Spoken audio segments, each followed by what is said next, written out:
Bem-vindo à segunda parte da série Como nos Dias de Noé. Meu nome é Jeff Wright. Em nosso último episódio, analisamos as evidências físicas da história de Noé. Essas evidências físicas são uma prova irrefutável de um juízo que ocorreu no passado, mas elas também falam de um juízo que ainda virá. A mensagem que foi dada a Noé deveria preparar o povo para um futuro dilúvio.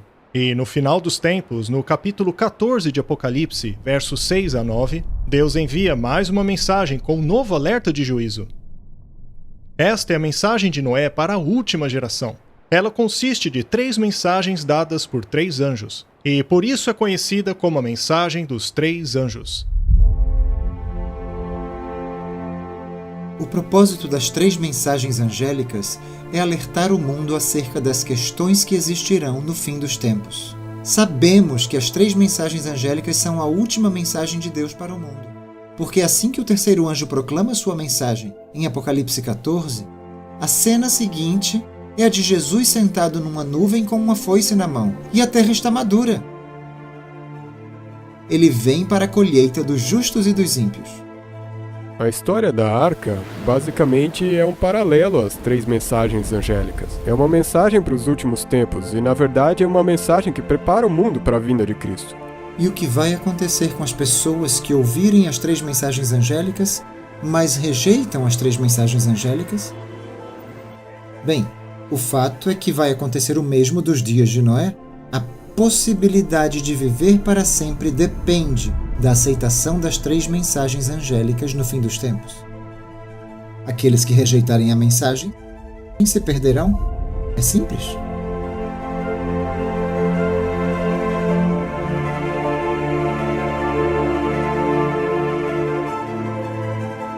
E vi outro anjo voar pelo meio do céu, e tinha o evangelho eterno, para o proclamar aos que habitam sobre a terra, a toda nação, tribo, língua e povo, dizendo com grande voz: temei a Deus e dai-lhe glória, porque é vinda a hora do seu juízo, e adorai aquele que fez o céu, a terra, o mar e a fonte das águas.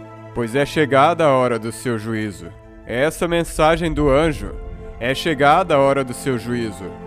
E nós sabemos que esse juízo acontece antes da segunda vinda porque, de novo, quando olhamos para o contexto de Apocalipse 14, a hora do juízo chega no verso 7, e no fim desse capítulo você vê a colheita e a vinda do Filho do Homem. Então a hora do seu juízo chega antes de Jesus voltar. O julgamento é aquilo que determina quem vai estar pronto e quem não vai estar quando Jesus voltar. Jesus se referiu aos dias antes do dilúvio como dias de Noé, porque neles Noé pregou uma mensagem alertando sobre o juízo vindouro. Os dias de Noé foram um tempo de julgamento, porque aquela foi a última oportunidade para o povo aceitar ou rejeitar a mensagem de alerta antes que viesse o julgamento por meio das águas do dilúvio. A hora do juízo foi dada para que o mundo pudesse se preparar para o julgamento. E nos últimos dias a primeira mensagem angélica é dada para anunciar que a hora do juízo chegou. Assim como a mensagem de Noé foi o último aviso dado antes do julgamento pelas águas, nos últimos dias as 3 mensagens angélicas são o aviso final antes do julgamento pelo fogo. Na verdade, vamos para lá agora mesmo. Eu estou caminhando ao lado de uma longa linha do tempo que percorre todo um campo de futebol. A Bíblia nos dá uma detalhada linhagem desde os descendentes de Noé até Cristo. Portanto, sabemos que o dilúvio ocorreu há 4.315 anos atrás, por volta do ano 2298 a.C., o que significa que Noé passou a alertar o mundo 120 anos antes disso, por volta do ano 2418 a.C. Isso quer dizer que toda a hora do julgamento corresponde a 3 metros de nossa linha do tempo. Aqui é a crucificação de Jesus.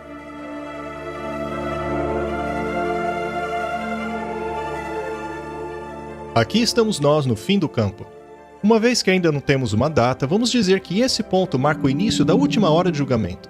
Este é o tempo a que a primeira mensagem angélica se refere, quando anuncia que a hora do seu julgamento chegou.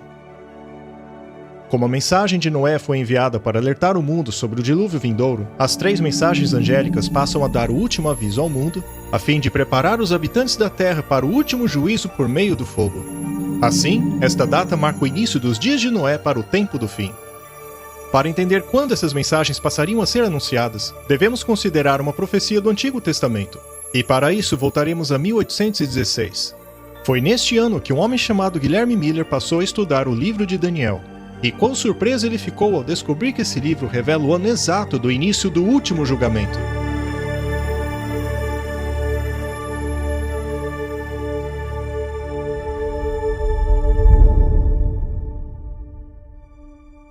Quão bom deve ser, além de qualquer descrição, a um pai de amor imaginar o seu filho ou a sua filha no reino de Deus, ao lado direito do juiz, entre nação dos santos. Guilherme Miller havia sido batista e era um cético da Bíblia, mas ele se tornara o primeiro a compreender quando a hora da última mensagem de julgamento começaria. Certa vez ele foi escolhido para ler o sermão para a congregação. Acontece que as palavras que ele leu moveram a sua própria alma. De repente, o caráter do Salvador foi vividamente impresso em minha mente. Parecia poder existir um ser tão bom e cheio de compaixão que se entregasse por nossas transgressões e assim salvar-nos de sofrer a penalidade do pecado. Pela primeira vez, Guilherme Miller teve um vislumbre do caráter amoroso de Deus. A impressão deixada em seu coração naquele dia o motivou a estudar a Bíblia, um estudo que duraria o resto de sua vida. Ele queria ter certeza se um ser divino como este realmente existia. E Guilherme Miller decidiu que estudaria as Escrituras, começando com Gênesis 1:1, e só avançaria à medida que compreendesse cada versículo que estudava.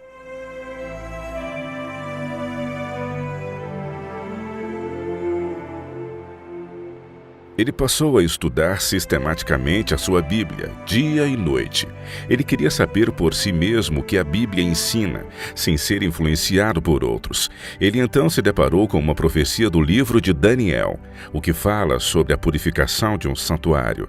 O estudo diligente dessa profecia levaria Guilherme Miller a descobrir o ano exato em que a hora do último julgamento começaria. Eu então me dediquei à oração e ao estudo da palavra. Abandonei todas as minhas pressuposições e passei a comparar escritura com escritura e a fazer um estudo metódico e diligente. Depois ouvi um santo que falava, e disse outro santo àquele que falava: até quando durará o sacrifício contínuo e da transgressão assoladora, para que sejam entregues o santuário e o exército a fim de serem pisados? E ele disse: até 2.300 tardes e manhãs, e o santuário será purificado. Miller ainda não sabia, mas esta profecia a respeito da purificação do santuário revelaria o ano do início da última fase do julgamento. Então nós temos que voltar ao santuário e entender como funciona a sua purificação, para realmente poder entender o que irá acontecer no final dos 2.300 dias mencionados em Daniel 8,14. O santuário foi uma estrutura de pátio e tenda dada por Deus a Moisés. Era ali onde os israelitas foram ordenados a levarem seus animais como sacrifício para o perdão dos seus pecados. A penalidade por violar os 10 mandamentos é a morte. No entanto, o caminho para o perdão foi providenciado por meio de um substituto. Para tal, o pecador era instruído a colocar a sua mão na cabeça do animal e confessar os seus pecados. Por meio desta confissão, os pecados cometidos por aquela pessoa eram simbolicamente transferidos ao inocente animal. O animal era então sacrificado no lugar do pecador, e o sangue do animal era levado pelo sumo sacerdote para dentro do santuário e borrifado diante do véu. Por meio deste processo, o registro dos pecados cometidos pelo transgressor eram transferidos para o santuário, aonde continuariam a ser acumulados ao longo do ano. A ideia era que conforme você confessava seus pecados dentro do santuário, que você se livrasse deles lá. E todos esses serviços levavam ao dia da expiação, e o dia da expiação era um serviço anual. E no final daquele ano é quando eles apagavam todos os pecados trazidos através daquelas diferentes ofertas. Esses pecados eram levados pelo sumo sacerdote para fora do santuário. Em outras palavras, o santuário era purificado dos pecados do povo de Deus no dia da expiação. Todo o sangue que estava ali é agora retirado e eles tinham a oportunidade de começar novamente. Porque é o dia da expiação, para fazer expiação por vós perante o Senhor vosso Deus, porque toda alma que naquele mesmo dia não se afligir, será cortada do seu povo. Se seus pecados não são transferidos, você é cortado. O termo cortado quer dizer que eles foram mortos. Eles estavam sendo julgados mesmo que não tenham transferido todos os seus pecados para lá.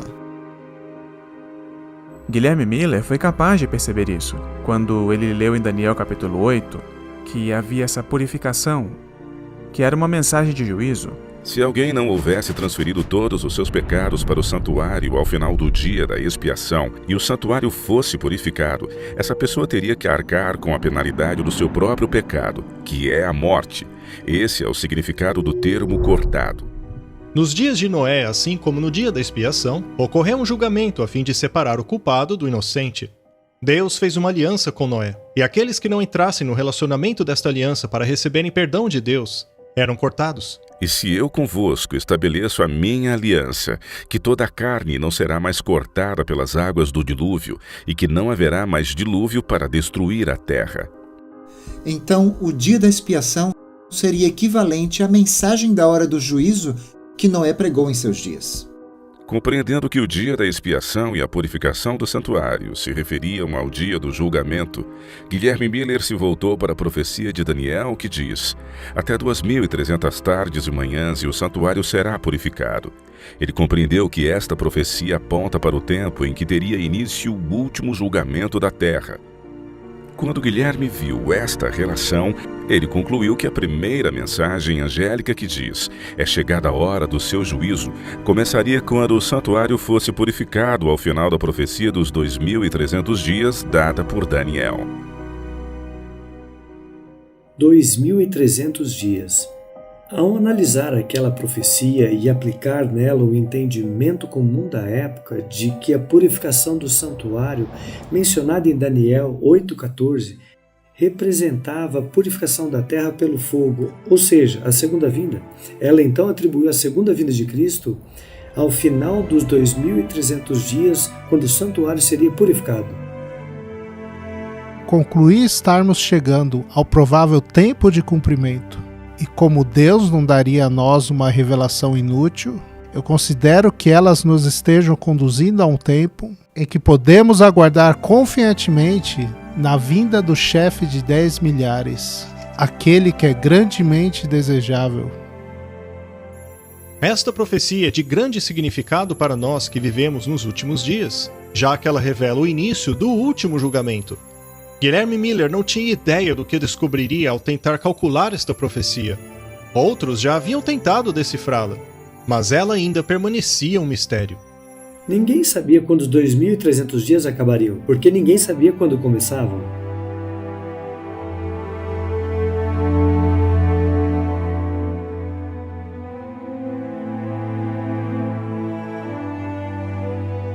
Determinei a você um dia para cada ano. Um dia para cada ano? Seguindo o princípio de fazer da Bíblia sua própria intérprete, Miller percebeu, graças a Ezequiel 4:6 e Números 14 e 34, que em profecias cada dia representa, na verdade, um ano literal. Na Bíblia está bem claro que, ao interpretar essas profecias, você deve aplicar o princípio do dia-ano.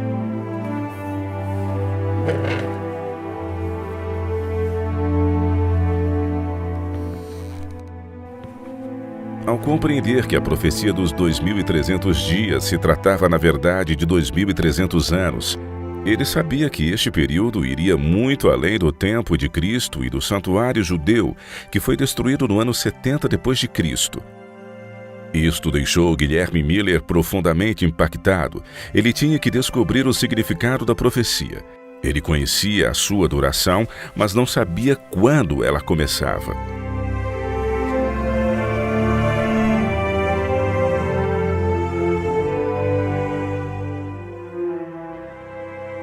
A maior contribuição deixada por Miller a nós foi ter relacionado Daniel capítulo 8 a Daniel capítulo 9. Foi aí que finalmente tivemos um ponto de partida para Daniel capítulo 9. O anjo está dizendo a Daniel que ele vai dar a ele o ponto de partida, não apenas para a profecia das 2.300 tardes e manhãs, que você encontra em Daniel 8,14, mas ele introduz outra profecia sobre quando o Messias virá. Saiba e entenda, desde a saída da ordem para restaurar e para edificar Jerusalém, até o Messias, o príncipe, haverá 7 semanas e 62 semanas. Seriam 7 semanas, mais 62 semanas, dando um total de 69 semanas até a chegada do Messias. Acontece que esta profecia revelava o evento a partir do qual a profecia deveria ser calculada. O ponto de partida era a saída da ordem para restaurar e edificar Jerusalém.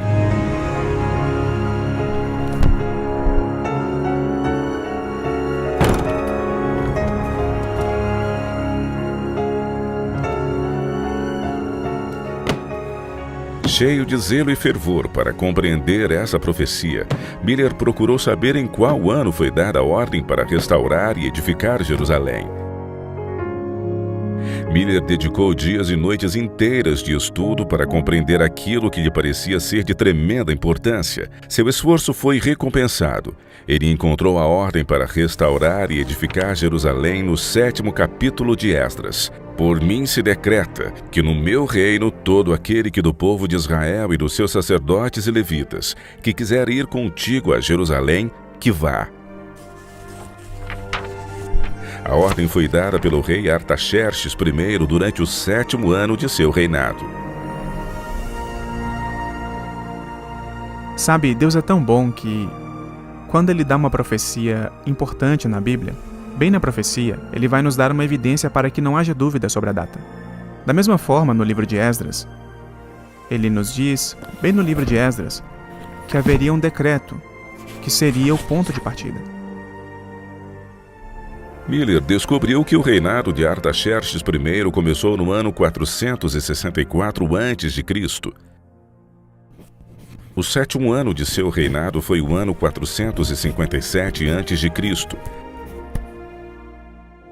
Agora sim era possível calcular-se o ano da chegada do Messias, o período de 69 semanas, com 7 dias por semana, dando um total de 483 dias, que, na verdade, representam 483 anos, sem contar, é claro, o ano zero, já que este não existe.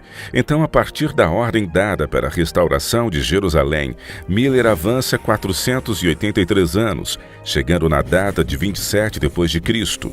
No outono deste ano, Jesus foi ungido pelo batismo, cumprindo assim a profecia a respeito da unção do Santíssimo. Jesus começava ali o seu ministério como Messias. O apóstolo Pedro testifica que Deus ungiu Jesus de Nazaré com o Espírito Santo e poder. No livro de Lucas, capítulo 3, uma das datas mais facilmente corroboradas é a data do batismo de Cristo. Lucas dá mais informações ali sobre quem está governando, e os historiadores sabem que há apenas um ano em que, por exemplo, o 15º ano do reinado de Tibério César, e diz quem é o sumo sacerdote, e quem é o governador, e todos os diferentes oficiais, e há apenas um ano em que todas essas datas se sobrepõem, e foi o ano 27 depois de Cristo. A partir da unção do Messias, começa-se a contar a última semana da profecia, ou seja, 7 anos literais. Esta é a 70ª semana, segundo a profecia. Ele confirmaria aliança com muitos por 1 semana, e no meio desta semana, ele faria cessar o sacrifício e a oblação na cruz. Este sistema de sacrifícios e ofertas que por 14 séculos apontava para o Cordeiro de Deus, terminou. O Messias foi cortado.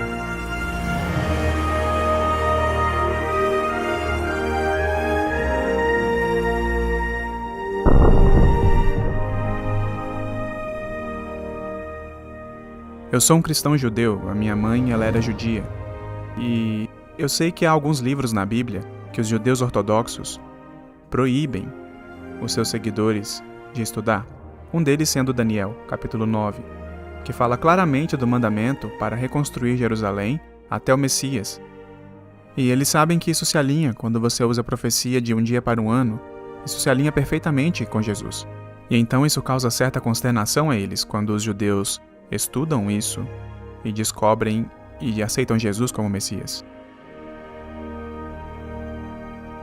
Tendo visto e confirmado a aplicação da profecia das 70 semanas, cujo ponto de partida era 457 a.C., Miller calculou o tempo restante da profecia dos 2.300 dias até a purificação do santuário, quando o juízo começaria. E conforme nós analisamos o tempo dessa profecia, à medida que avançamos, a partir da data em que encontramos o começo, e avançamos com a profecia dos 2.300 dias, é então quando descobrimos que chegamos ao ano de 1844.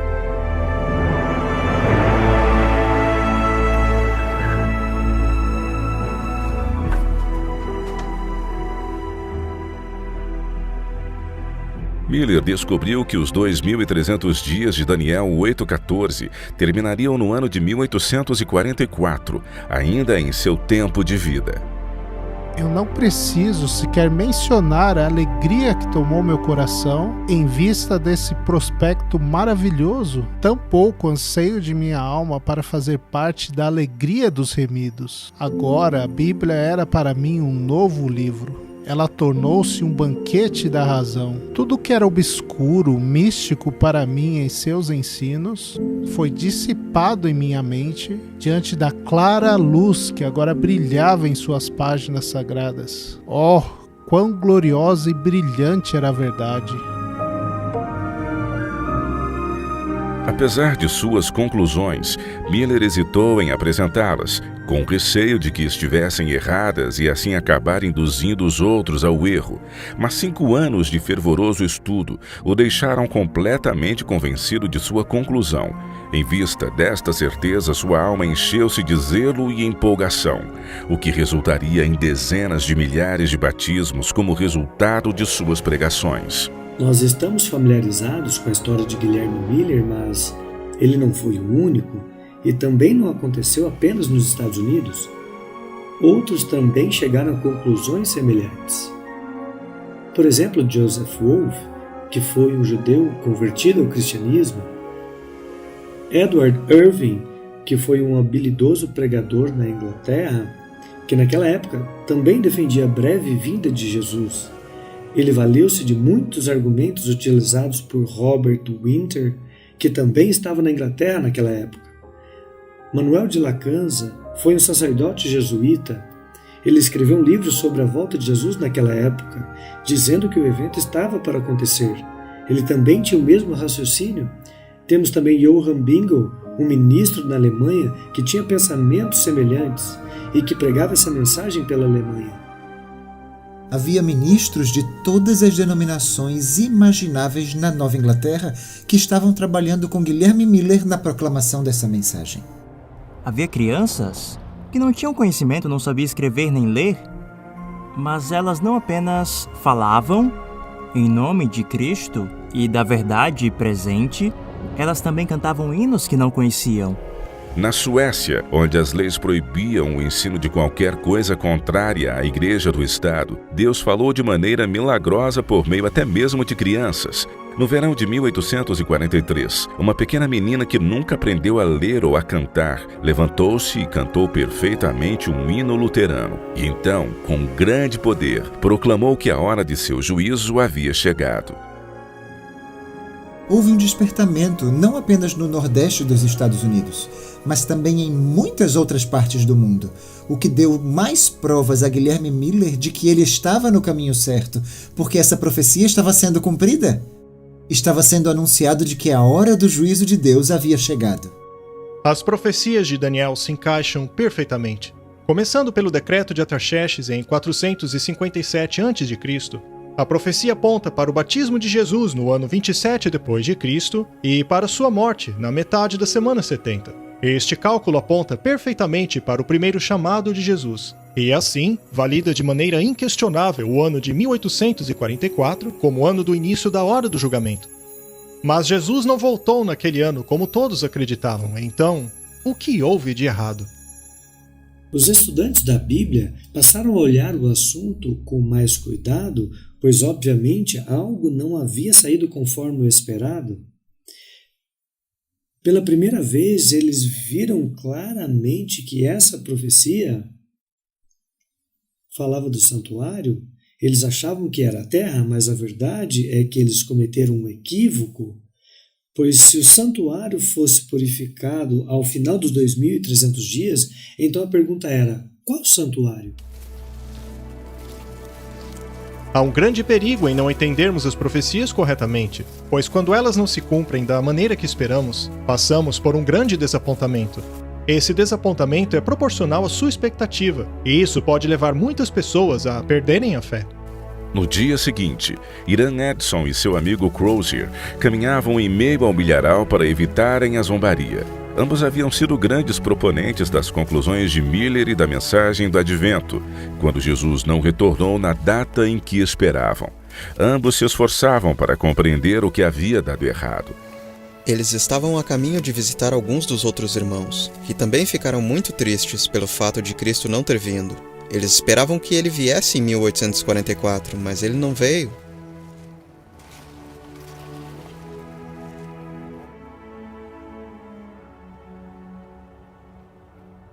Ei, Irã! Você está vindo? No dia seguinte do grande desapontamento, a inspiração veio sobre Iran Edson, fazendo-o compreender a razão pela qual Jesus não havia voltado. Essa razão traria às suas mentes uma nova revelação a respeito do santuário. Está em Hebreus! Está em Hebreus! Está em Hebreus!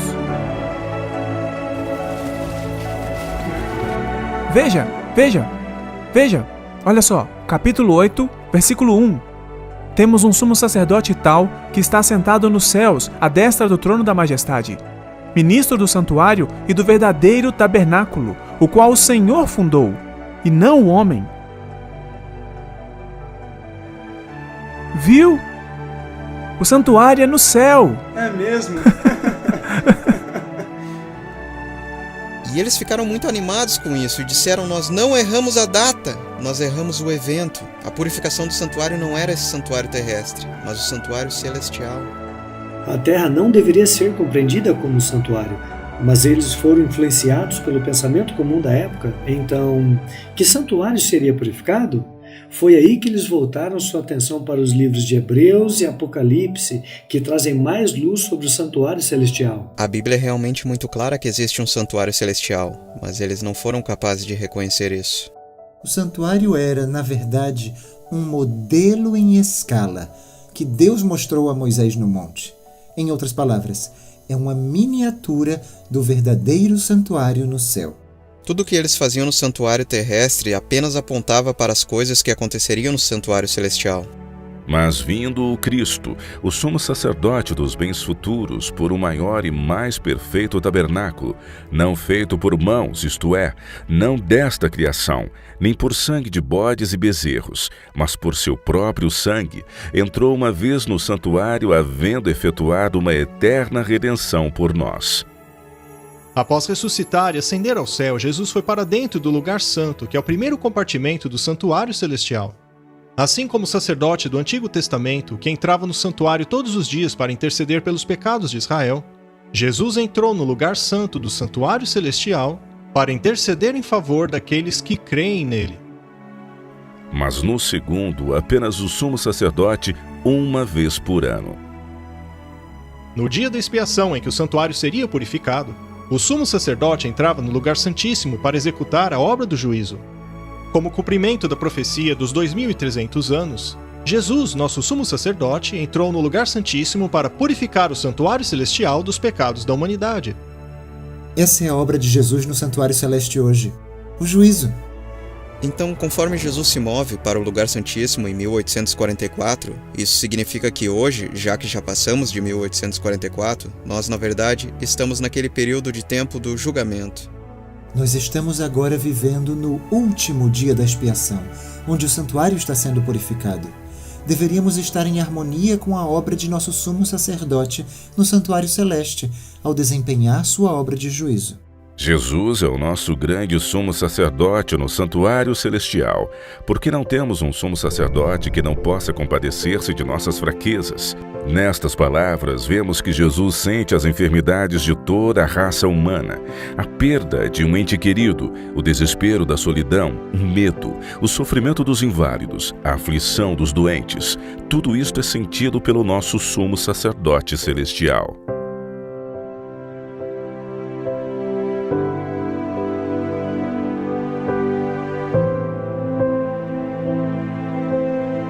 Cristo sente o pesar de cada sofredor.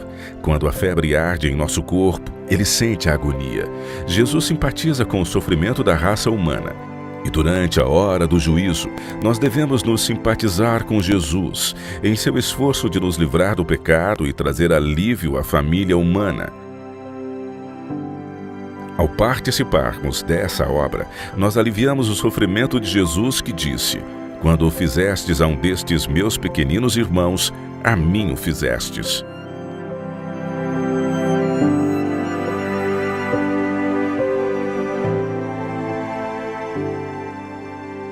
Normalmente vemos o juízo como algo negativo, e não como a defesa do inocente ou o final do sofrimento deste mundo.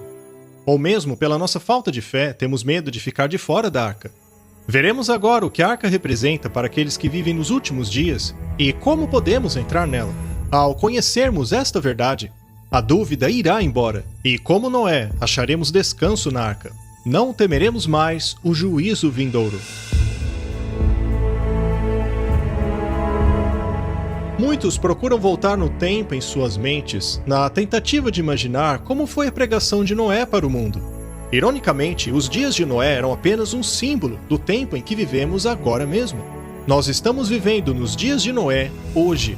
Muitos cristãos consideram as profecias da Bíblia algo muito difícil de compreender, mas ignorar as profecias é algo desastroso, assim como foi para aqueles que viveram nos dias de Noé.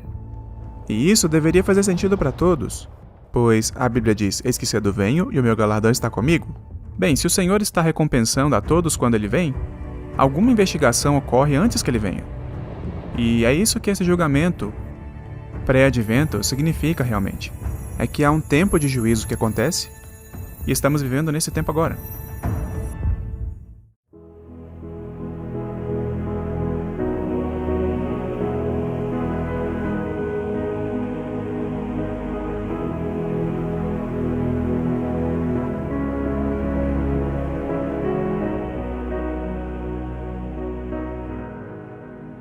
A mensagem de Noé preparava as pessoas para o dilúvio. Da mesma maneira, o anjo que anuncia que a hora do juízo chegou também traz uma mensagem específica para o nosso tempo. As duas mensagens têm como objetivo preparar a humanidade para a hora do julgamento ao chamá-la para dentro de uma arca de refúgio. Começaremos hoje a entender que arca é esta, e para isso estudaremos a mensagem de Noé. Na segunda carta do apóstolo Pedro, é dito que ele era um pregador da justiça. Sejam quais forem as palavras pregadas por ele, Pedro falava da justificação. Em Romanos capítulo 1, Paulo diz que nele a justiça de Deus é revelada. Mas afinal, o que é que revela a justiça de Deus? Ele nos diz no verso anterior: é o Evangelho de Cristo. A Bíblia nos diz que Noé era um pregador da justiça, e o Evangelho revela a justiça de Deus. Em outras palavras, Noé pregava o Evangelho. E isso também quer dizer que no tempo do fim, quando o primeiro anjo é visto pregando o Evangelho eterno, que esse anjo está repetindo a mensagem que Noé transmitiu ao mundo antes do dilúvio. E uma vez que vivemos novamente em uma hora de juízo, o Evangelho precisa ser levado ao mundo mais uma vez para que esse tome uma decisão. Já é chegado o tempo que comece o julgamento pela casa de Deus. E se primeiro começa por nós, qual será o fim daqueles que são desobedientes ao Evangelho de Deus? Pedro nos diz que o julgamento virá tanto para crentes quanto para descrentes. E será nossa aceitação ou não do Evangelho que determinará nosso destino quando o juízo for executado. O apóstolo Paulo responde a sua própria pergunta a respeito do que acontecerá com aqueles que rejeitarem o Evangelho. Quando o Senhor Jesus for revelado lá dos céus, com seus anjos poderosos em meio a chamas flamejantes, ele não punirá os que não conhecem a Deus e os que não obedecem ao Evangelho de nosso Senhor Jesus. Ou seja, quando o Evangelho é pregado, esse Evangelho divide os seres humanos em dois grupos, os que o aceitam e os que o rejeitam. Então a mensagem de Noé foi uma mensagem de juízo, porque quando ele terminou de pregar sua mensagem, quantos grupos havia lá? 2 grupos, ao terminar ele de pregar. Os que estavam dentro e os que estavam fora. Quando for concluída a mensagem no fim dos tempos, o mundo será dividido em 2 grupos e, portanto, o alerta de então é um alerta para nós hoje. A mensagem do Evangelho nos dias de Noé foi um chamado para entrar na arca. Segundo o dicionário, uma arca também é um abrigo ou refúgio. Então, o princípio por trás do Evangelho nos dias de Noé era o de um convite para se entrar no local de refúgio. Mas onde seria esse refúgio para o povo de Deus hoje? Bem, mais uma vez, segundo o dicionário, uma outra definição para a palavra arca seria vaso ou santuário. Curiosamente, a palavra santuário também é definida como local de refúgio. Assim, uma arca ou santuário seriam a mesma coisa. É importante compreendermos isso, pois Deus deu ao homem um santuário para ser um local de refúgio. Portanto, não sejam obstinados como seus antepassados. Submetam-se ao Senhor. Venham ao santuário que Ele santificou para sempre. Sirvam ao Senhor, o seu Deus, para que o fogo de sua ira se desvie de vocês. O Evangelho eterno proclamado pela primeira mensagem angélica é como o Evangelho pregado por Noé. Foi um chamado para se entrar no lugar de refúgio. Cada componente do santuário nos ensina a respeito do Evangelho eterno. Ao estudarmos esta antiga estrutura, descobriremos como Deus nos provê um local de refúgio no dia do juízo, e como, assim como a mensagem do Evangelho dada por Noé, o santuário está apontando para a arca do povo de Deus, nos últimos dias. E a mensagem tem o Evangelho eterno. Eu gosto disso porque algumas pessoas pensam que o Evangelho veio apenas depois de Jesus. Mas o Evangelho realmente começou na queda, no Jardim do Éden. Sempre foi o Evangelho de confiar no sacrifício do Cordeiro. Na verdade, toda a mensagem do Evangelho eterno, do juízo final e de nossa última escolha está ligada à mensagem do santuário. No Antigo Testamento, o cordeiro era morto na entrada do santuário. Este sacrifício apontava para o sacrifício que Jesus realizaria na cruz. É por isso que Jesus é chamado de Cordeiro de Deus. Portanto, o Evangelho já havia sido pregado antes mesmo de Jesus ter vindo à Terra. Ele já havia sido revelado séculos atrás através dos símbolos e cerimônias do santuário.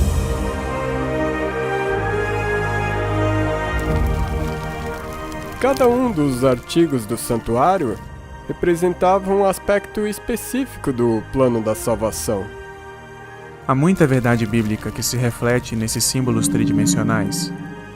E o santuário, como um todo, de fato, é uma alegoria da salvação. É difícil entender a dinâmica do Evangelho sem entender a fundação. Tinha o propósito de ensinar a Israel e a nós, à medida que o estudamos, como Jesus, passo a passo, salva os seres humanos da maldição do pecado.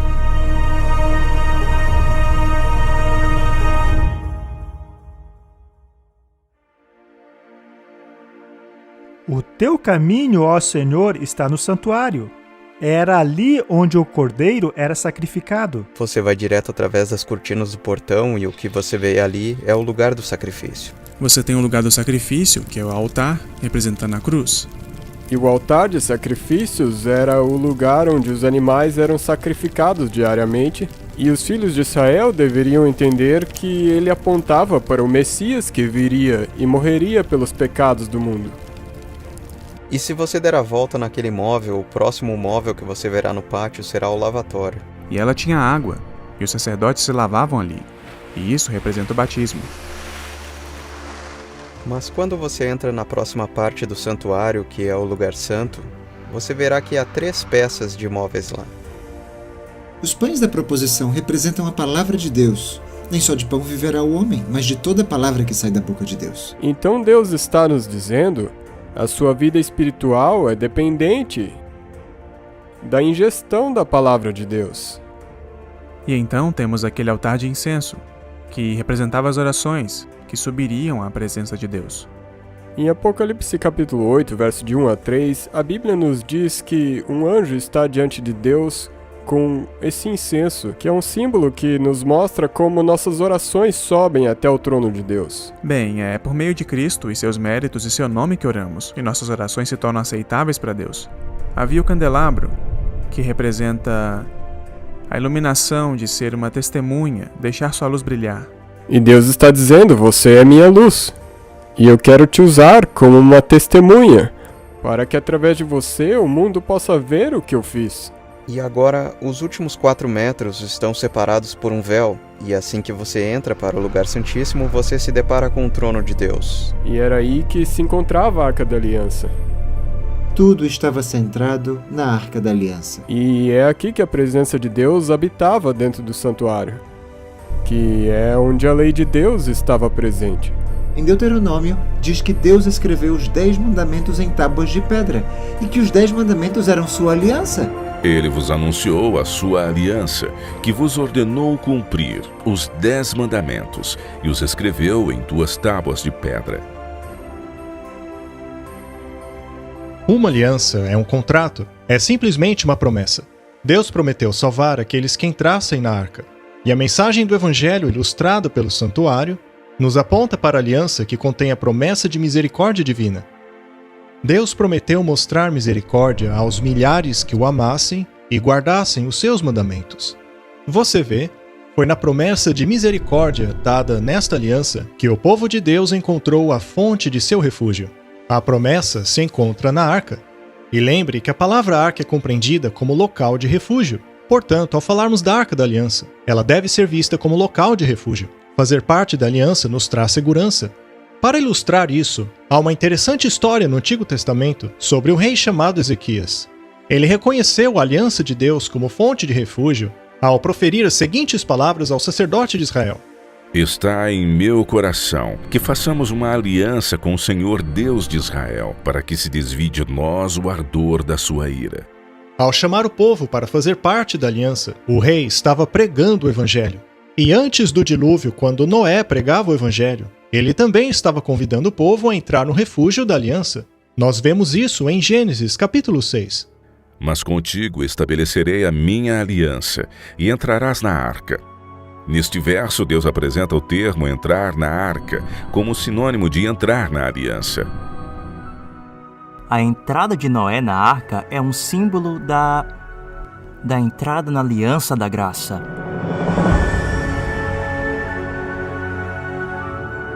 Acredito que não podemos separar a aliança da arca. Acredito que as duas estão intimamente ligadas. Pois o meio da aliança é a arca. Portanto, a aliança e a arca, a promessa que está ali na arca, estão mutuamente relacionadas nesse caso em particular. Muitos já ouviram a história de Noé entrando na arca, mas quantos entendem que isto é apenas um símbolo de Noé e sua família entrando na aliança de Deus? Com isto em mente, vemos que a arca de Noé era, em certo sentido, a primeira arca da aliança. Assim, ao vermos a primeira mensagem angélica para o fim dos tempos, proclamando o Evangelho eterno para aqueles que habitam a terra, vemos a mesma mensagem ecoada por Noé, nos chamando a entrar na arca ou no refúgio da aliança, antes da execução do juízo final.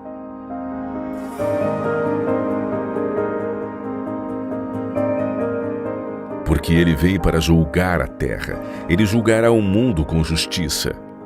Quando nós compreendemos que justiça significa agir de maneira justa, isso fica claro. E o que é que revela o que é certo? É a santa lei de Deus. A minha língua falará da tua palavra, pois todos os teus mandamentos são justiça. Em outras palavras, justiça é conformidade com a santa lei de Deus. E então, quando Noé era um pregador da justiça, ele estava pregando a vontade de Deus, que estava refletida nos mandamentos da lei de Deus. O fato é que essa lei é uma lei de amor. A lei, Paulo nos diz, é santa, justa, correta e boa. Tudo isso é atributo do caráter de Deus. A Bíblia nos diz que Deus é bom. A Bíblia nos diz que a sua lei é boa. Deus é justo, sua lei é justa. Deus é santo, sua lei é santa. Deus é eterno, sua lei é eterna. Praticamente toda definição que você pode encontrar para Deus e o caráter de Deus, você vai descobrir que é a mesma definição para a sua lei. O amor ao próximo é o cumprimento da lei. A lei se resume em generosidade contra o egoísmo ou o amor contra o interesse egoísta. O argumento de Lúcifer demonstrou que era uma lei egoísta. Era tudo sobre eu. O que vemos no registro bíblico é que as imaginações dos corações eram continuamente más. Predominava o princípio do interesse próprio e também o da autodefesa. E assim as pessoas vivem hoje.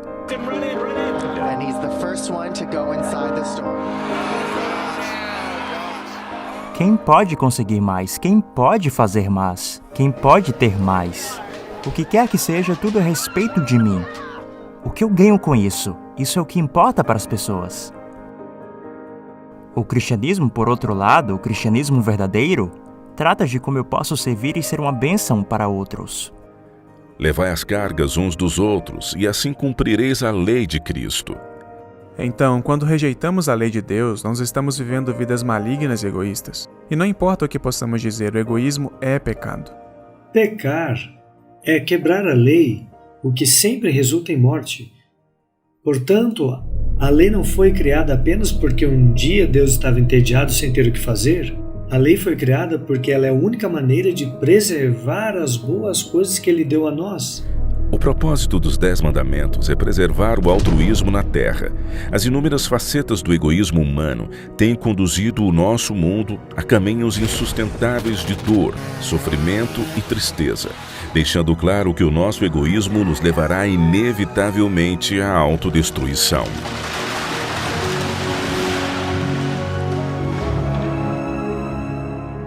Em um universo sem pecado, precisa existir justiça e harmonia. É fácil nos apaixonarmos por essas coisas, pois imagine como seria o planeta em que as pessoas se importam mais umas com as outras do que consigo mesmos. O egoísmo, que é a base de toda a miséria humana, agora seria coisa do passado. A obediência à lei de Deus nos protege de tudo isso. Ao contemplarmos a perfeição dos 10 mandamentos, nos damos conta de nossa verdadeira condição. Ao entendermos o que é o pecado, também compreendemos a nossa necessidade de um Salvador. Este é o propósito da mensagem do Evangelho. Ela nos conduz à lei de Deus, não para nos condenar, mas para nos convencer de nossa necessidade de entrar no refúgio de sua misericórdia. Então Deus escolheu Noé porque ele ainda entendia a dependência humana de Deus e a necessidade de incorporar a justiça de Deus na vida humana. Então ele espalhou a mensagem e alertou a humanidade a fazer uma escolha.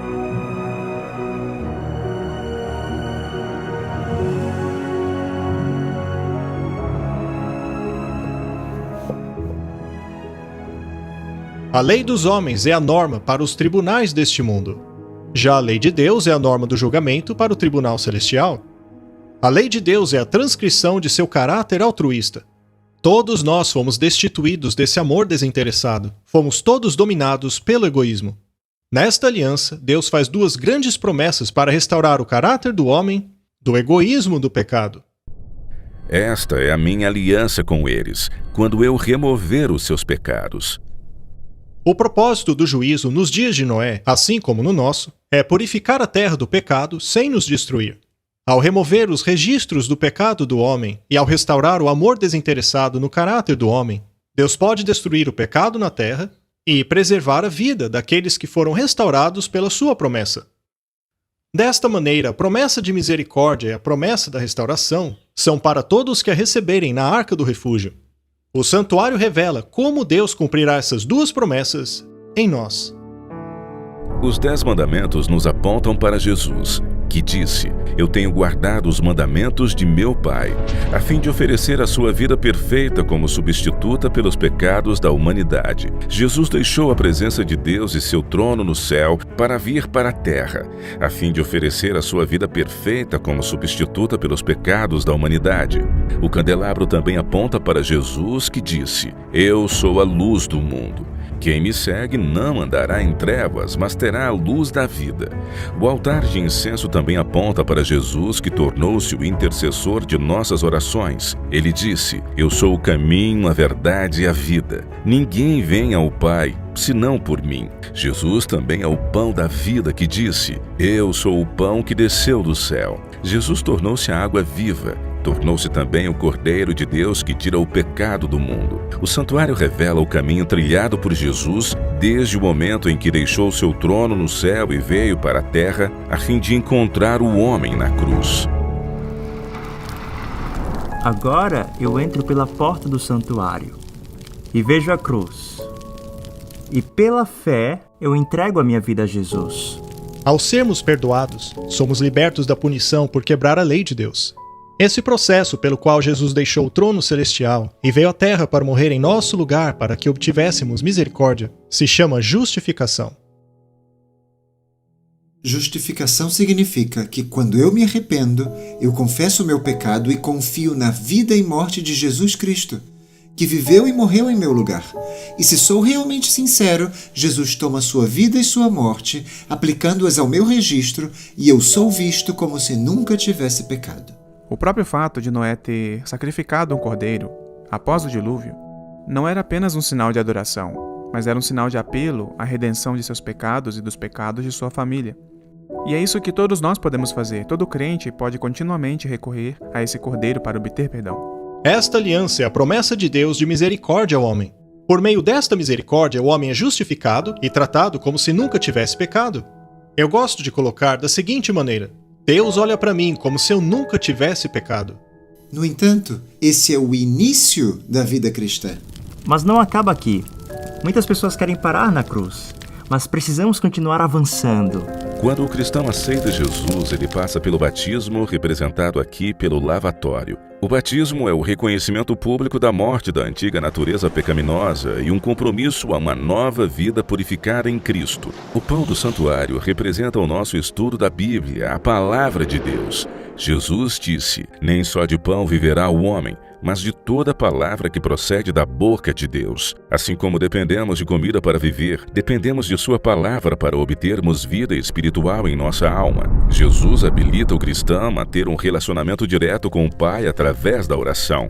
Assim como o incenso do altar se levanta diante do lugar santíssimo, nossas orações ascendem ao céu diante de Deus. O candelabro representa o chamado do cristão para levar o evangelho ao mundo, como ordenado pelo próprio Jesus quando disse: Assim resplandeça a vossa luz diante dos homens, para que vejam as vossas boas obras e glorifiquem a vosso Pai que está nos céus. E finalmente, a Bíblia convoca o cristão a entrar no lugar santíssimo através do sangue de Jesus. Este é o lugar em que se encontra a própria presença de Deus. A Arca da Aliança representa a promessa de Deus de restaurar-nos do pecado e trazer a nossa vida em harmonia com os seus mandamentos de amor altruísta. Essa promessa de restauração é chamada de santificação. A missão de Jesus na Terra não visava apenas o perdão de nossos pecados. Sua obra pretendia um resultado ainda maior. A salvação de Cristo também inclui a restauração do caráter. Esta é a segunda promessa de sua aliança. Porque esta é a aliança que depois daqueles dias farei com a casa de Israel, diz o Senhor. Porei as minhas leis no seu entendimento, e em seu coração as inscreverei. Cristo nos renova a mente e o coração, e nos dá o desejo de fazer o que é certo. Sozinhos, somos incapazes disso.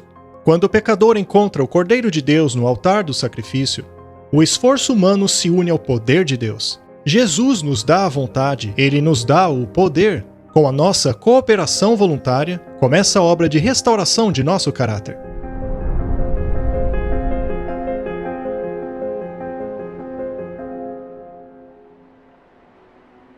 Andar em harmonia com Deus requer uma mudança de paradigma e não acontece como mágica. É um processo chamado santificação.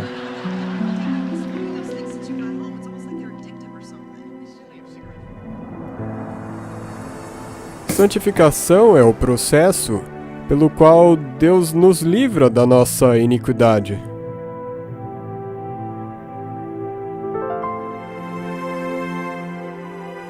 Ou Ele nos concede a vitória, ou Ele não consegue.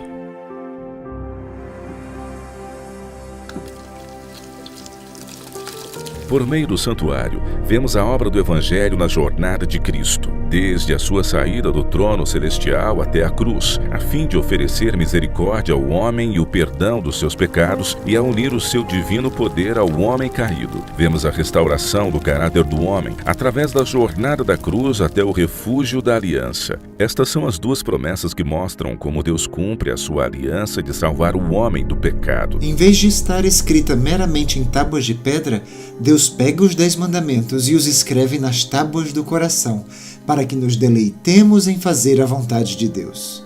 Quando Noé pregava justiça, ele pregava que as pessoas aceitassem o Senhor e tivessem suas vidas transformadas.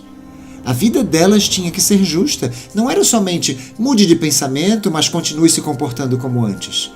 Quando a Bíblia diz que Noé era um pregador de justiça, é porque ele convidava as pessoas a serem justas em suas vidas. E esse é um exemplo do que Deus espera de seu povo no fim. Aqui estamos nós, vivendo na última hora do juízo, mais de 4.300 anos depois. Da mesma maneira que a mensagem de Noé, a primeira mensagem angélica, convida a todos a entrarem no refúgio da aliança. É por meio dela que recebemos a promessa de misericórdia de Jesus Cristo e a promessa da santificação através de seu poder. Isto quer dizer que Deus nos dará o poder de vivermos uma vida em conformidade com a sua lei. A mera pregação da mensagem de Noé não era suficiente para salvar o povo. A fim de receberem as promessas, as pessoas precisavam responder ao Evangelho entrando naquela arca. Mas como entramos na arca da aliança de Deus nos últimos dias? O caminho para a aliança é revelado através de 3 ordens dadas ao final da primeira mensagem angélica. Temei a Deus e dai-lhe glória, porque é vinda a hora do seu juízo, e adorai aquele que fez o céu, a terra, o mar e as fontes das águas. E a primeira das 3 mensagens angélicas é temer a Deus.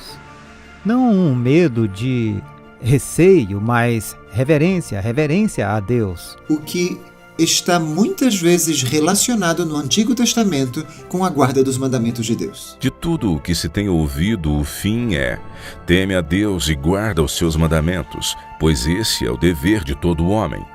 Nesta afirmação, Salomão relaciona o temor a Deus, ou reverência a Ele, com a guarda dos mandamentos. E isso é importante porque, segundo ele, Deus trará a juízo toda a obra. Da mesma maneira, a mensagem trazida pelo primeiro anjo para temermos a Deus e, portanto, guardarmos os seus mandamentos, tem como motivo a chegada do seu juízo. Temei a Deus, e aí diz, dai-lhe glória. Como podemos dar glória a Deus? Bem, Deus diz que devemos nos gloriar em conhecê-lo. A Bíblia diz que nisso conhecemos que nós amamos a Deus, quando nós o amamos e guardamos os seus mandamentos. E seus mandamentos não são pesados. Na verdade, em 1 João lemos que aquele que diz eu conheço e não guarda os seus mandamentos é mentiroso, e nele não está a verdade. Então, quando a lei está no coração, nos deleitamos em fazer sua vontade, e as pessoas veem diferença na nossa vida. A glória máxima de Deus é refletirmos o seu caráter, é apresentarmos os mesmos atributos que ele possui. Portanto, entrar na arca nesses últimos dias exigirá os princípios da lei de Deus, que é amar a Deus e ao nosso próximo.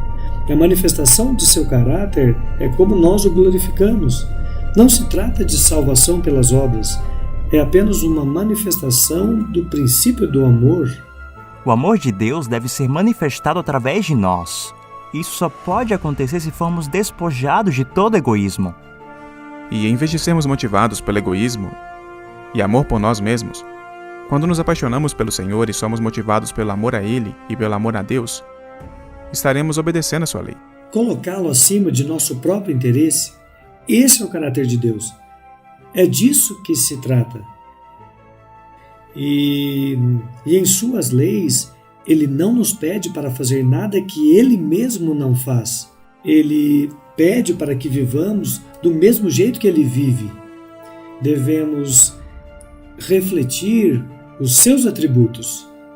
Quando nossas vidas passam a revelar as características altruístas de Jesus, isto é evidência de que entramos em sua aliança, pois isso revela que Jesus está trabalhando em nós, cumprindo assim a promessa de restaurar nosso caráter.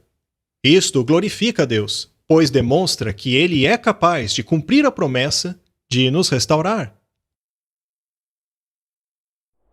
A entrada de Noé e sua família na arca foi evidência de sua fé na promessa de Deus. Da mesma maneira, a nossa entrada na aliança hoje requer a demonstração de nossa fé em sua promessa. Portanto, se for nosso desejo entrar na aliança hoje, devemos saber o que é que demonstra nossa fé nas promessas da aliança eterna de Deus.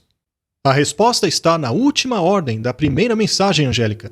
Esta mensagem contém o último chamado para adorar o Criador, e a maneira como adoramos também demonstra a nossa fé nas promessas de sua aliança. E adorai aquele que fez o céu, a terra, o mar e as fontes das águas. A primeira mensagem angélica, de forma muito específica, chama as pessoas de volta a adorar o Criador. A história do dilúvio está intrinsecamente ligada à história da criação. A evidência está no dilúvio, ele está intimamente ligado à história da criação. Conforme nos familiarizamos com o dilúvio e reconhecemos as evidências físicas deixadas por ele, surge um poderoso testemunho àquele que criou os céus e a terra, àquele cujo dia do julgamento começou, àquele a quem devemos adoração. Se largarmos mão da ideia de que houve um dilúvio e de que a criação é descrita literalmente, nós perdemos toda a base de nossa fé. Nossa fé fica sem fundamento, porque a sua base é o Deus Criador. Deus finalizou a sequência da sua criação. Deus terminou a sua obra em 6 dias. Mas ele não parou aí. Deus separou um dia, o 7º dia. Deus o santificou. Nenhum outro dia da criação foi santificado, separado e tornado santo. Por quê? Porque Deus havia separado como memorial de sua criação. E abençoou Deus o 7º dia, e o santificou, porque nele descansou de toda a sua obra que Deus criara e fizera. Se eu acredito que foi Deus quem criou, então, por que eu não poderia honrá-lo no dia que ele separou? E aquele dia era para esse tempo sagrado de adoração a ele. E não tem como falar de adoração sem falar do Criador. Nós adoramos a Deus porque Ele é o nosso Criador. E a pergunta é, qual é o sinal que Deus nos deu para indicar que Ele é o Criador? É o sábado. Guardarão, pois, o sábado os filhos de Israel, celebrando-o nas suas gerações por aliança perpétua. Entre mim e os filhos de Israel será um sinal para sempre. Porque em 6 dias fez o Senhor os céus e a terra, e ao 7º dia descansou e restaurou-se. E a última parte dessa mensagem do primeiro anjo nos aponta para o 4º mandamento. E nós reconhecemos isso devido ao fato de que ela é quase uma citação direta do 4º mandamento. e adorai aquele que fez o céu, a terra e o mar e as fontes das águas. A mensagem do primeiro anjo, não por coincidência, nos aponta para a primeira tábua do Decálogo, a adoração ao verdadeiro Deus. Pois em 6 dias fez o Senhor os céus e a terra e o mar e tudo o que neles há, e ao 7º dia descansou. Portanto, abençoou o Senhor o dia do sábado e o santificou. E assim você encontra a referência ao mandamento do sábado, mesmo na mensagem do primeiro anjo. A cada semana, quando o sábado é guardado, estamos anunciando ao mundo que Deus é nosso Criador e nosso Redentor, e que servimos ao Deus verdadeiro. Então nós adoramos a Deus porque Ele é o nosso Criador, e o sinal do Criador é o sábado. Temos aqui a adoração, a criação e o sábado intimamente relacionados.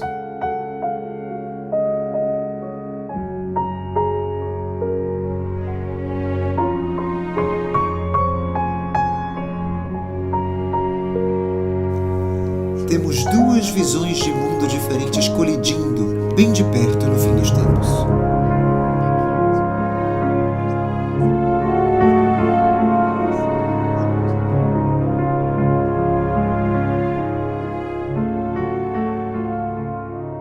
Se Deus é o Criador, então Deus tem o direito de esperar nossa adoração. Ele tem o direito de nos dizer o que é certo e errado. E as pessoas não querem que Deus lhes diga que seus pecados são inadequados ou errados, ou que eles serão julgados. E então há esse esforço imenso por parte do diabo e do mundo para eliminar Deus da equação. Eu acho fascinante que todas essas questões ocorrem exatamente ao final da profecia dos 2300 dias, ou seja, o ano de 1844. Mas o que aconteceu de tão importante neste ano? Várias coisas muito significativas estavam acontecendo pelo mundo. Temos 2 visões de mundo diferentes colidindo bem de perto no fim dos tempos. Quando Deus dá uma mensagem buscando trazer o seu povo de volta para Ele, o grande adversário fará o que for possível para distraí-los.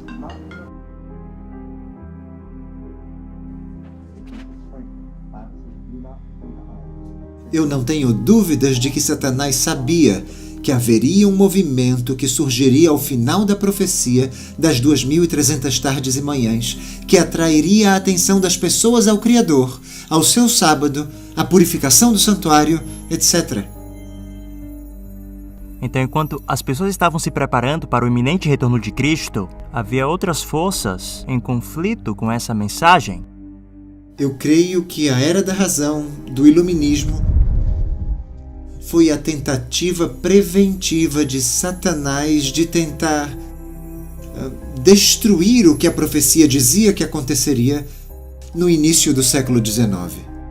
A primeira mensagem angélica é tão carregada do mandamento para adorarmos aquele que fez os céus e a terra, a reconhecermos que a hora do seu juízo já chegou e era para longe disso que a ciência estava caminhando. Havia um chamado para um abandono completo do cristianismo, que ganhou força com a introdução do conceito da evolução. O darwinismo se desenvolve em 1844, quando ele escreveu o seu primeiro Origem das Espécies, enviando-o então para debate entre os seus vários colegas. Eles não queriam aceitar o relato da criação. Em muitos corações havia o forte desejo de evitar a hora do juízo. O darwinismo acabou com o medo do juízo. Afinal, segundo eles, estamos a caminho do progresso. Uma mensagem bem diferente daquela que diz que estamos rumando para o juízo final. O ecumenismo também se desenvolveu em 1844. Também a comunicação através do código Morse começaram a se desenvolver. A comunicação atingiu o mundo todo, também em 1844. O comunismo também surgiu em 1844. O espiritismo moderno também ergueu sua cabeça neste ano. Aqui entra o espiritismo e diz: vejam, nós chegamos até aqui e a evolução fez sua parte. Porém, agora temos algo ainda melhor. Nós falamos com espíritos e eles nos guiarão. Então temos todas essas áreas conflitantes. Todas essas questões antagônicas surgiram em 1844. Uma mensagem aponta para o Criador. A outra mensagem, por outro lado, aponta para o adversário. Uma, diríamos, baseada no catastrofismo ou criação. A outra, baseada no uniformitarianismo. E todas essas coisas estavam convergindo para o nascimento de uma nova era. As 3 mensagens angélicas são um novo chamado ao reconhecimento de Deus. Mas a humanidade diz, não precisamos de Deus. E se podemos dizer que ele realmente não criou o mundo e que tudo aconteceu por acidente, então realmente nos tornamos o árbitro final, nos tornamos Deus. E o sábado, na Bíblia, é uma constante repreensão a esse ensino. Ele está sob ataque por causa disso, porque ele nos mostra que Deus fez as coisas e devemos adorá-lo. A primeira mensagem angélica diz que o seu juízo está chegando, que precisamos temê-lo e dar glória a ele por meio de nossa vida e reconhecê-lo especificamente como nosso Criador. Essa mensagem era importantíssima para aquele tempo, no século XIX. Ao lembrarmos que o sábado é o memorial da criação, testemunhamos ao mundo que cremos que Deus é o Criador. Mas o sábado é muito mais significativo que apenas este fato. O sábado revela quem é o autor da aliança. E se cremos que Deus santificou o 7º dia, o sábado torna-se um sinal da capacidade de Deus de nos santificar. O apelo de Noé para encontrarmos refúgio na aliança de Deus passou a ser pregado novamente em 1844. Naquele mesmo ano, o relato bíblico da criação começou a ser atacado. Ao propor uma contrafação para a nossa origem, Satanás neutralizou a autoridade divina na questão do dia do sábado, que deveria ser um sinal de nossa confiança nas promessas de sua aliança. O sábado realmente é algo que Deus santificou. E se Deus pode santificar um dia, se Ele pode santificar um tempo, então Ele tem o poder de santificar. E Ele precisa nos santificar. É por isso que Ele disse ao povo de Deus em Êxodo e Ezequiel: o sábado é um sinal de que eu sou aquele que vos santifica, eu sou aquele que te torna santo. Tu, pois, diga aos filhos de Israel: certamente guardareis os meus sábados, pois isto é um sinal entre mim e vocês, geração após geração, a fim de que saibam que eu sou o Senhor que os santifica. Nós estamos lembrando que Deus tem o poder de criar, nos recriar, e Ele tem o poder de santificar e nos santificar, nos tornar santos. Devemos ser transformados à imagem de Cristo, o que deve nos levar ao sábado, uma vez que seremos recriados. Ora, guardar o sábado não me torna santo. O sábado é um sinal externo de uma experiência interna de descanso em Cristo. Portanto, o memorial do sábado é uma recriação da alma humana à imagem de Cristo.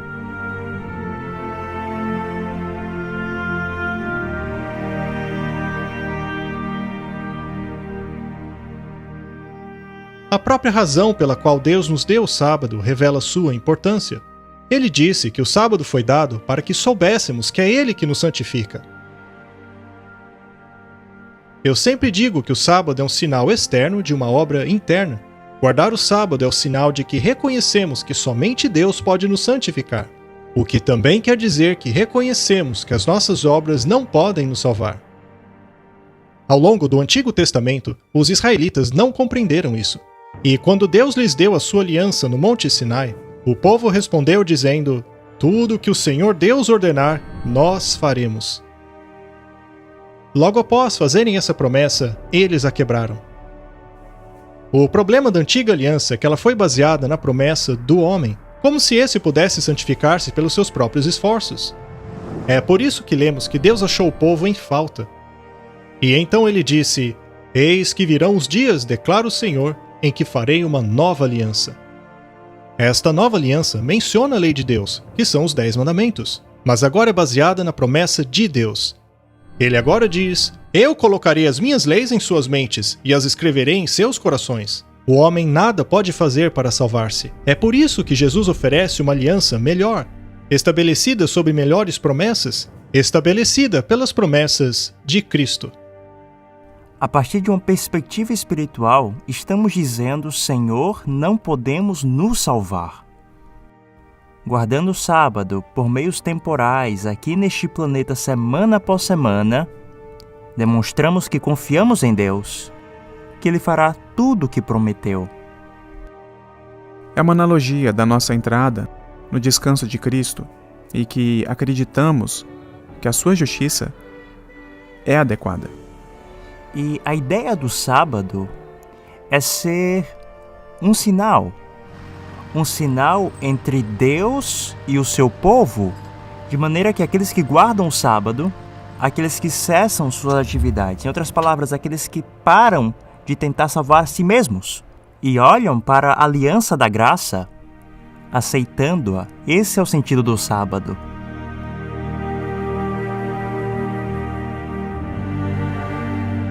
A aliança eterna possui 2 sinais ou símbolos, e um destes sinais é o sábado. Os filhos de Israel deverão guardar o sábado, celebrando-o nas suas gerações por aliança perpétua. Este será um sinal perpétuo entre mim e os filhos de Israel. O sábado era um sinal da aliança perpétua.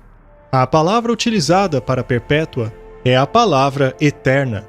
Essa aliança eterna é a mesma aliança que Deus fez com Noé.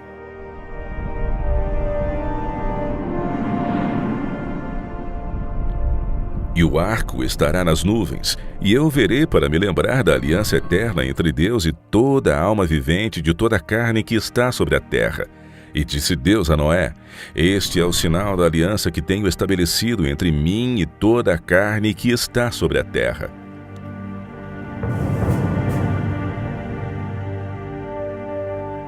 Os 2 símbolos desta aliança eterna são o arco-íris e o sábado. Cada um representa uma das 2 promessas que Deus fez ao homem nesta aliança. O arco-íris foi dado como sinal da aliança eterna. Mais especificamente, ele representa a promessa da misericórdia nesta aliança eterna. Isto fica claro no livro de Isaías, quando Deus diz: Pois jurei que as águas de Noé não passariam mais sobre a terra. Assim jurei que não me irarei mais contra ti, nem te repreenderei. Ele conclui a sua promessa a Noé dizendo: Minha benignidade não se apartará de ti, e a aliança da minha paz não mudará. Diz o Senhor que se compadece de ti. Por meio do arco-íris da promessa, podemos contemplar os emblemas da misericórdia e perdão prometidos a nós através da aliança eterna. O arco-íris é o símbolo da promessa de misericórdia de Deus. Já o sábado é o símbolo da promessa de santificação. Vemos que Deus estabeleceu o sábado como sinal de nossa santificação em Ezequiel capítulo 20. E também lhes dei os meus sábados, para servirem de sinal entre mim e eles, para que soubessem que eu sou o Senhor que os santifica. Ao olharmos para Noé, vemos que ele recebeu tanto a promessa da misericórdia como a da santificação. Olhando pela fé, a promessa de misericórdia que viria pelo Messias, Noé achou graça aos olhos do Senhor. E no próximo verso lemos que Noé era um homem justo e perfeito em suas gerações. Noé andava com Deus. Quanto mais Noé caminhava com Deus, mais ele se tornava como Deus. A santificação é prometida pela aliança eterna com o Edito. Vos aperfeiçoe em toda boa obra, para fazerdes a sua vontade. Noé foi perdoado e santificado. A santificação da vida de Noé e sua obediência a Deus são mencionadas no final do capítulo, onde lemos: Assim fez Noé, conforme tudo o que Deus lhe mandou. Assim o fez. E como resultado disso, lemos no próprio verso: Depois disse o Senhor a Noé: Entra tu e toda a tua casa na arca, porque tenho visto que és justo diante de mim nesta geração. Tanto a promessa da misericórdia quanto a da santificação nos são oferecidas hoje por meio do sangue de Jesus. O meio pelo qual Deus cumpriu essa promessa foi o Senhor Jesus, o grande pastor das ovelhas, Por meio do sangue da aliança eterna, a vida e sacrifício de Jesus garantiu a todas as gerações a promessa de misericórdia. E é por isso que ela é chamada de aliança eterna. Então, na próxima vez que você vir um arco-íris, lembre-se de que este sinal que Deus deu a Noé como símbolo de sua misericórdia também é um sinal da misericórdia de Deus para você. Esta promessa foi totalmente paga por meio do sangue de Jesus.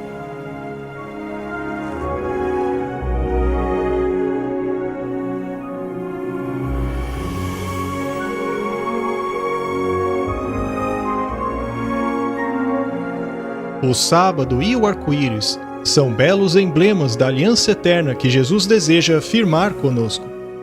O arco-íris, símbolo da misericórdia, recebemos pela morte de Jesus. Já o sábado é sinal da santificação, da restauração do caráter que Jesus está operando em nós. As duas são promessas daquilo que Deus disse que faria. Eles entraram na arca, essa era a aliança deles, e foi selada finalmente pelo arco-íris. Quando olhamos e comparamos o arco-íris dado a Noé, que dizia: nunca mais trarei um dilúvio sobre a terra para destruí-la. A aliança do povo de Deus hoje é um convite para entrar em seu descanso. O sábado é um sinal dessa aliança.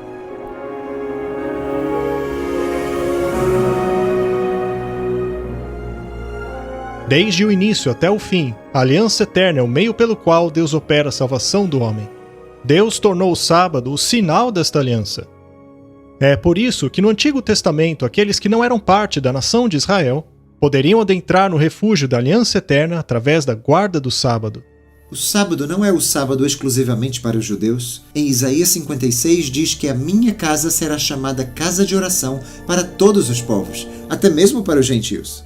Referindo-se aos gentios, Isaías escreveu: e aos filhos dos estrangeiros que se unirem ao Senhor para o servirem e para amarem o nome do Senhor, e para serem seus servos todos os que guardarem o sábado, não o profanando, se apegando à minha aliança, também esses levarei ao meu santo monte, e os alegrarei na minha casa de oração. De acordo com este verso, era pela guarda do sábado que os gentios se apegariam ou entrariam na aliança. Mesmo no período do Antigo Testamento, o sábado não era de exclusividade dos judeus. Era um sinal da aliança para judeus, gentios, eunucos, quem quer que desejasse entrar no relacionamento de aliança com Deus. E sendo feita com Israel, nós temos que entender que Israel na Nova Aliança, ou no Novo Testamento, simboliza todos que vêm até Cristo. Da mesma maneira, todos aqueles que quiserem podem entrar hoje na Arca da Aliança ao guardarem o sábado, um símbolo de nossa fé e descanso nas promessas de Deus. Nos dias de Noé, todos os que entrassem na arca seriam salvos. A porta estava aberta. Qualquer um poderia entrar, mas apenas uns poucos confiaram nas promessas de Deus. Noé entrou na arca e encontrou descanso nas promessas da eterna aliança. Essa é uma promessa para nós hoje, enquanto nos aproximamos da eternidade, enquanto nos preparamos para o clímax do juízo final.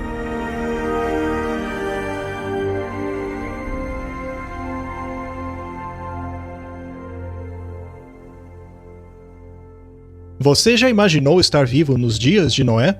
Já se perguntou que decisão teria tomado? Pois saiba que você está agora mesmo na mesma situação. Mais de 4.300 anos após o dilúvio, o Evangelho eterno de Noé está sendo pregado mais uma vez a todo o povo, nação, tribo e língua por meio da primeira mensagem angélica. O santuário nos revela que mesmo agora, apesar de já haver chegado a hora de seu juízo, Jesus ainda se encontra no lugar santíssimo do santuário celestial, intercedendo em favor da humanidade pelo perdão de seus pecados. Esta é a última oportunidade para confessarmos os nossos pecados sobre o Cordeiro de Deus e receber a sua misericórdia.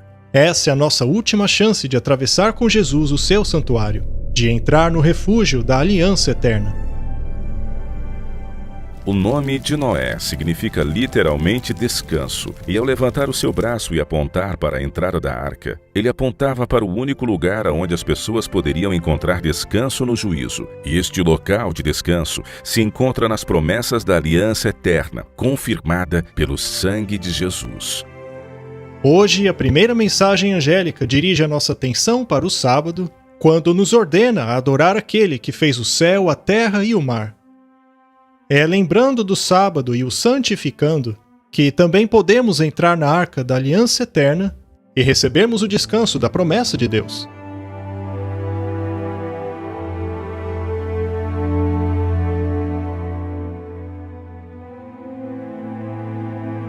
Pois em certo lugar ele falou assim a respeito do sétimo dia. No sétimo dia Deus descansou de toda a sua obra, e no mesmo lugar é dito: não entrarão no meu repouso. Aqueles que abraçam e aceitam isso estão realmente entrando em uma aliança eterna. E cada dia de sábado que guardamos, o sábado literal, representa isso. Você encontra isso em Hebreus capítulo 4, entrar no descanso de Deus, entrar nessa aliança. Exatamente como quando Noé entrou na arca. Ele entrou na aliança que Deus havia feito para salvá-lo e a sua família.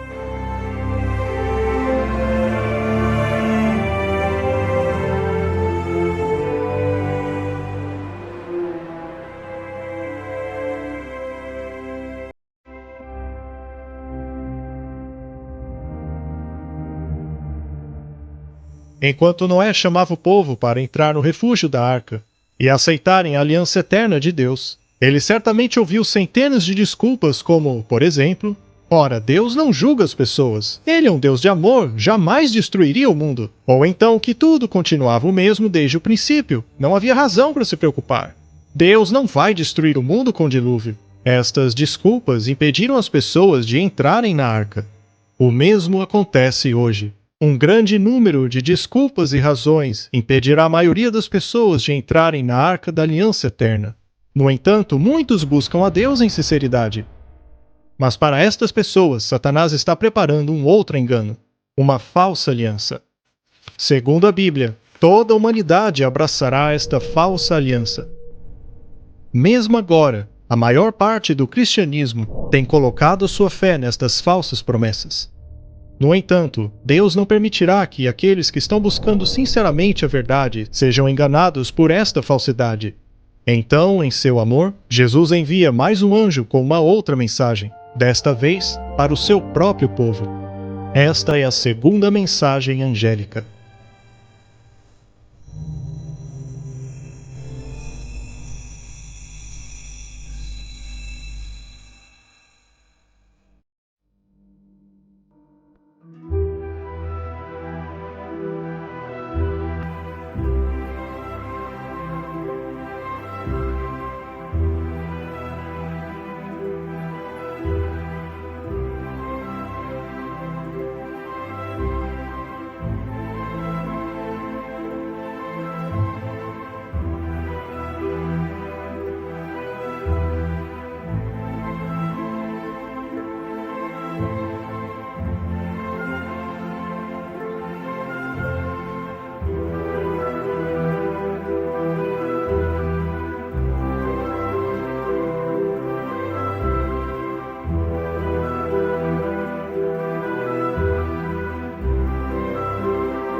Para mim, a revelação mais significativa do santuário foi quando eu entendi que o ministério de Cristo mudou em 1844.